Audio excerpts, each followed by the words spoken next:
The wave of coronavirus infections in the U.S. has hit another high, 166,000 in the last 24 hours. That is up 80% in just 2 weeks, and it is prompting more states to take action.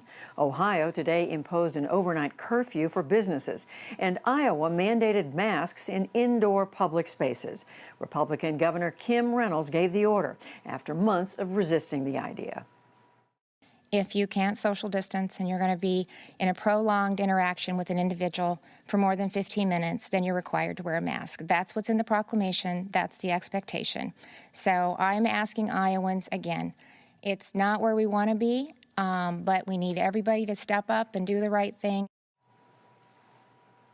Also today, Iowa's Republican Senator Chuck Grassley tested positive for the virus. He is 87 years old and president pro tem of the Senate, putting him third in line to succeed the president. President-elect Joe Biden filled a number of senior positions on his White House staff today. One is Louisiana Congressman Cedric Richmond. He will resign his seat to become a senior advisor to the president.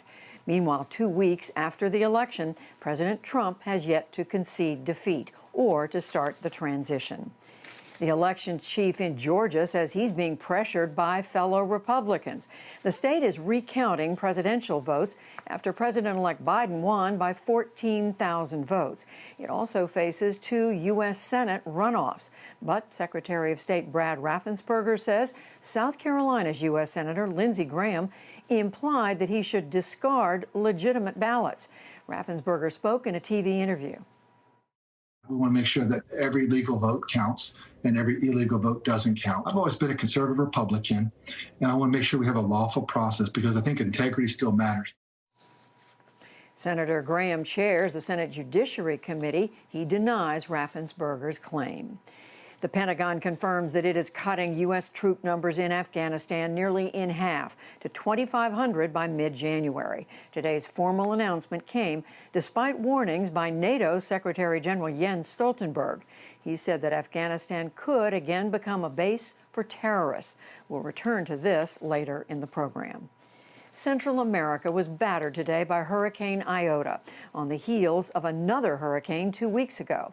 The storm charged ashore in Nicaragua overnight with sustained winds of 155 miles an hour. The raging wind came with extreme rainfall and heavy flooding. Humanitarian groups warned of a long-term disaster. Continued flooding in countries like Guatemala, Honduras, in Nicaragua is going to affect the incoming harvest. And this will severely strain subsistence farmers. And already, whilst it's still early days, it is quite clear that this will extend the emergency even into mid-2021. Early reports told of widespread damage and 2 deaths in Nicaragua. Back in this country, the U.S. Senate blocked Judy Shelton's nomination to the Federal Reserve Board. Senator and Vice President-elect Kamala Harris cast a decisive vote, joining her fellow Democrats and 2 Republicans. They opposed the conservative economics commentator over her denunciations of the Fed, among other things.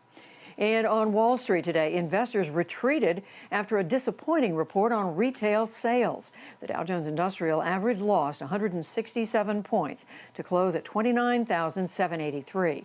The Nasdaq fell 24 points, and the S&P 500 slipped 17. Still to come on the NewsHour, the leaders of Facebook and Twitter face congressional questioning over alleged political bias. Polling place officials from across the country discussed their experience in this year's historic vote. President Trump persists in his refusal to concede defeat 2 weeks after Election Day, and much more.